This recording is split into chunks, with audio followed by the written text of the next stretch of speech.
Haifa शहर पर किए गए मिसाइल हमले से मस्जिद की इमारतों को पहुंचा भारी नुकसान। शुक्रवार को ईरान के जरिए इजराइल के हाइफा शहर पर किए गए मिसाइल हमले की वजह से वहां की ऐतिहासिक अल जरीना ग्रैंड मस्जिद और आसपास की इमारतों को नुकसान पहुंचा है। रिपोर्ट्स के मुताबिक यह मस्जिद 1775 में बनी थी, जिसकी रंगीन कांच की खिड़कियां टूट गई और इसके स्ट्रक्चर को भी नुकसान हुआ है। आमतौर पर शुक्रवार की नमाज में इस मस्जिद में करीब 200 लोग आते हैं, लेकिन अब इस बार सिर्फ 15 लोग आए थे, क्योंकि सरकार ने सुरक्षा के चलते बड़े जमावड़े पर रोक लगाई हुई थी। वक्फ डेलीगेशन खालिद दगास ने बताया कि जब मिसाइल गिरा तब नमाज खत्म हो चुकी थी और मस्जिद खाली थी। वहीं मस्जिद के बाहर एक व्यक्ति को मामूली चोटें आई हैं, लेकिन उसकी पहचान नहीं हो सकी है। उन्होंने बताया कि मस्जिद में पहले से मरम्मत का काम चल रहा था और चिंता जताई गई कि सरकार से मिलने वाला मुआवजा मरम्मत का पूरा खर्च नहीं उठा पाएगा।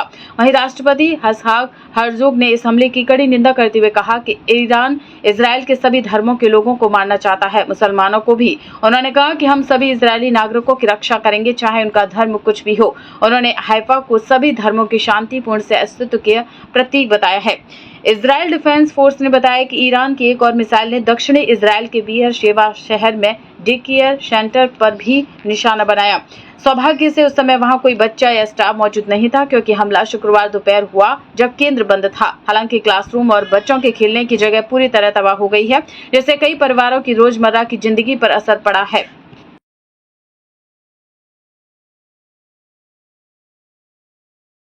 हाइफा शहर पर किए गए मिसाइल हमले से मस्जिद की इमारतों को पहुंचा भारी नुकसान। शुक्रवार को ईरान के जरिए इजराइल के हाइफा शहर पर किए गए मिसाइल हमले की वजह से वहां की ऐतिहासिक अल जरीना ग्रैंड मस्जिद और आसपास की इमारतों को नुकसान पहुंचा है।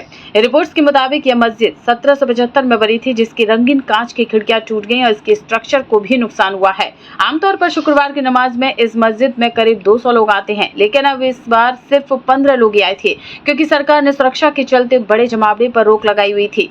वक्फ डेलीगेशन खालिद दगास ने बताया कि जब मिसाइल गिरा तब नमाज खत्म हो चुकी थी और मस्जिद खाली थी।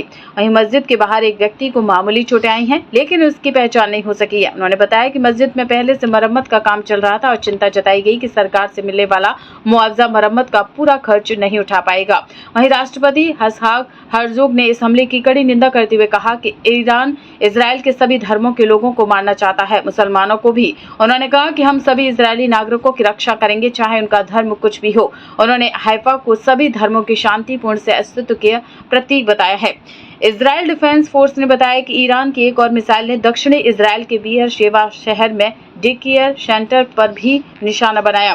सौभाग्य से उस समय वहां कोई बच्चा या स्टाफ मौजूद नहीं था, क्योंकि हमला शुक्रवार दोपहर हुआ जब केंद्र बंद था। हालांकि क्लासरूम और बच्चों के खेलने की जगह पूरी तरह तबाह हो गई है, जिससे कई परिवारों की रोजमर्रा की जिंदगी पर असर पड़ा है।